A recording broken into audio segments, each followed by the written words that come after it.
ठीक है, तो अब हम करने वाले हैं क्लास 10th का चैप्टर नंबर 13 जिसका नाम है magnetic effect of electric current.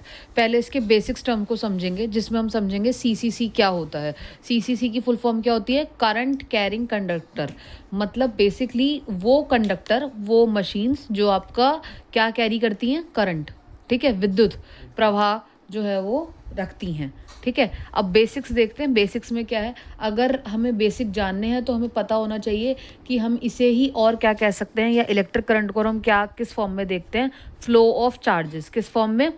Flow of charges. हमने एक पढ़ा था, जो भी हमारे सेल होते हैं, एक होता है पॉजिटिव और एक होता है नेगेटिव। तो ये भी फ्लो ऑफ चार्जेस है कि हमें पता है कि अगर माइनस माइनस है मतलब नेगेटिव नेगेटिव है तो ये एक दूसरे को डिस्ट्रैक्ट करेंगे, है ना। अगर प्लस माइनस है तो ये एक दूसरे को अट्रैक्ट करेंगे। तभी तो हम सेल जैसे लगाते हैं ना। जब कभी आप सेल्स देखते हो तो आप कैसे देखते हो लगाते हुए कि जो भी जितने भी सेल्स लगते हैं, एक तरफ नेगेटिव होता है और एक तरफ पॉजिटिव टर्मिनल होता है, तब हम उसे अटैच करते हैं। तो बेसिकली यहाँ पर फ्लो ऑफ चार्जेस को हम किस फॉर्म में देखते हैं?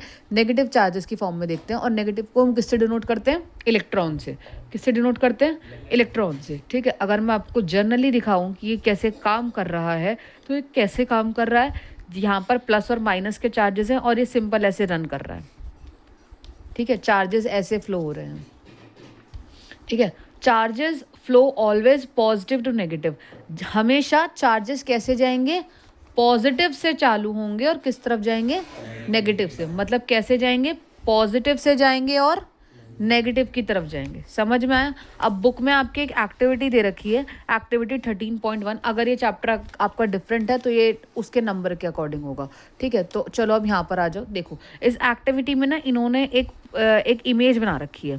ठीक है, अब इस इमेज को पढ़ते हैं। पहले मैं इसका ये वाला कंटेंट जो है ये समझाती हूँ। देखिए, compass needle is deflected on passing an electric current through a metallic conductor. Compass की जो निडल है वो क्या होगी? डिफ्लेक्ट होगी। कब डिफ्लेक्ट होएगी?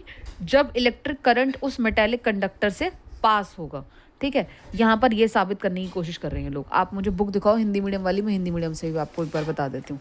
ठीक है, देखिए ये है बुक का एनसीईआरटी का चैप्टर। इसके अंदर ये आपको दे रखा है, ये एक्टिविटी है जो मैं आपको बता रही थी। देखो, मैं इसमें से पढ़ के ही बता देती हूँ। विद्युत के पिछले अध्याय में हमने विद्युत के धारा के तापीय प्रभाव के बारे में अध्ययन किया था। ठीक है, मतलब उसके इलेक्ट्रिक फॉर्म के बारे में पढ़ा था। विद्युत धारा के अन्य प्रभाव क्या हो सकते हैं और इसके क्या इफेक्ट हो सकते हैं ये जानेंगे। अब इसी के बारे में इन्होंने एक एक्टिविटी दे रखी है, वो पढ़ेंगे। तांबे का एक सीधा मोटा तार लीजिए, ठीक है, तथा इसे चित्र 13.1 में दर्शाए अनुसार विद्युत परिपथ के दो बिंदु x और y के बीच में रखिए। कहाँ है आपका x? ये रहा x, ये रहा y। इसके बीच में ये क्या है? वायर है, तांबे का एक तार है। ठीक है, तार x और y कागज की सतह के लंबवत रखा गया है। बीच में क्या है? कागज है। बीच में क्या है? कागज है। ठीक है, इस तांबे के तार के एक निकट क्षैतिज रूप में एक छोटी सी दिक् सूचक रखिए, जिससे आप पता लगा सकते हैं कि ये क्या है क्या नहीं है, कि क्या इसमें हो रहा है। इसी सुई की स्थिति को नोट कीजिए। अब आपको क्या करना है? सुई की स्थिति को नोट करना है, कंपास रखना है। दिक्सूचक किसे कहते हैं? कंपास को कहते हैं। किसे कहते हैं? कंपास को कहते हैं। ठीक है, अब कंपास क्या काम करता है? जो डायरेक्शन जैसी दिखेगी उसको वो वैसी डायरेक्शन में काम करता है। ठीक है, दिक्सूचक सुई की स्थिति में परिवर्तन का परीक्षण कीजिए। दिक्सूचक क्या है? कंपास है। तो कंपास जिस तरीके से डायरेक्शन चेंज कर रहा है उसका परीक्षण करना है, उसे हमें एनालाइज करना है। हम देखते हैं कि सुई विक्षेपित हो जाती है, मतलब अलग हो जाती है। इसका क्या तात्पर्य है? इससे हमें क्या समझ में आया? मतलब अगर ये सुई हिल रही है आगे पीछे तो उससे हमें क्या समझ में आया? इसका यह अर्थ है कि तांबे के तार से प्रवाहित विद्युत, जो ये तांबे का तार है, इससे जब बिजली पास आउट हो रही है, जब विद्युत जा रहा है, विद्युत धारा ने एक चुंबकीय प्रभाव उत्पन्न करा। इसका मतलब क्या है? इससे क्या बन रहा है? एक इलेक्ट्रिक करंट बन रहा है। इस प्रकार हम ये कह सकते हैं कि विद्युत और चुंबक तत्व मतलब मैग्नेटिक इफेक्ट। ठीक है, जिससे जो दो चीजें साथ में चिपकती हैं, ठीक है, एक दूसरे से संबंधित है। तो इस क्रियाकलाप से हमें क्या समझ में आया? ये चीज समझ में आई कि विद्युत और चुंबक तत्व एक दूसरे से संबंधित है। समझ आया?